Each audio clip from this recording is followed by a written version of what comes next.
ক্যাবিনেটের council of অ্যাডভাইজারের 38তম meeting ছিল। সেখানে 3টি বিষয় আলাপ হয়েছে। প্রথম বিষয়টা ছিল যে সংস্কার কমিশনগুলো, মোট 11টা সংস্কার কমিশন হয়েছিল, আপনি জানেন। কনস্টিটিউশন সংস্কারটা ছাড়া মোট 10টা কমিশনের যেগুলো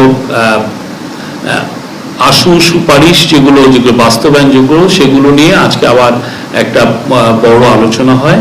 এবং আলোচনায় জানানো হয় যে আপনারা জানেন গত সপ্তাহে আমরা বলেছিলাম যে 121টি সুপারিশ বাস্তবায়নাধীন আছে, তার মধ্যে 16টি অলরেডি বাস্তবায়ন হয়েছে, 14টি আংশিক বাস্তবায়ন হয়েছে এবং বাকিগুলো বাস্তবায়নাধীন। তো আজকে আরো জানানো হয় যে আরো 246টা অতি গুরুত্ব 246টা আশু করণীয় রিফর্ম আরো এসছে, এগুলো বাস্তবায়নাধীন, এটা জানানো হয় ক্যাবিনেটকে। মোট হচ্ছে তাহলে দাঁড়ানো হলো 367টা। 367টার মধ্যে 37টি অলরেডি বাস্তবায়িত হয়েছে।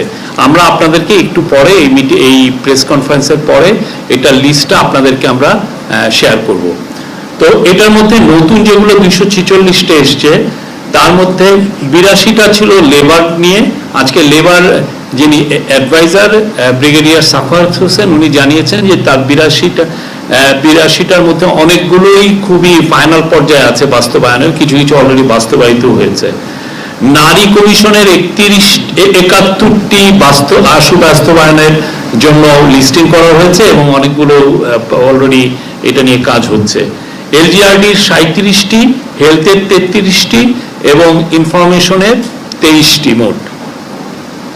এগুলো আবারও বলছি, 37টি ইমপ্লিমেন্টেড হয়েছে, 14টি পার্শিয়ালি ইমপ্লিমেন্টেড হয়েছে এবং 316টি বাস্তবায়নাধীন অথবা পর্যালোচনার পর্যায়ে আছে।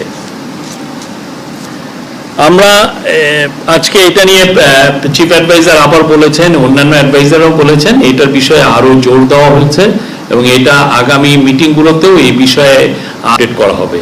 আমরা আপনাদেরকে সেই অনুযায়ী আপডেট করব। আজকে তার মধ্যে আজকে বলা হয়েছে যে সমস্ত সুপারিশ লো হ্যাঙ্গিং ফ্রুট, আপনি জানেন যে যেগুলো খুব দ্রুত বাস্তবায়ন করা দরকার, সেগুলোর ব্যাপারে এমফাসিস দেওয়া হচ্ছে যে খুব দ্রুত যেন এটা বাস্তবায়ন করা যায়, আশু বাস্তবায়ন দিন যে 367টার মধ্যে।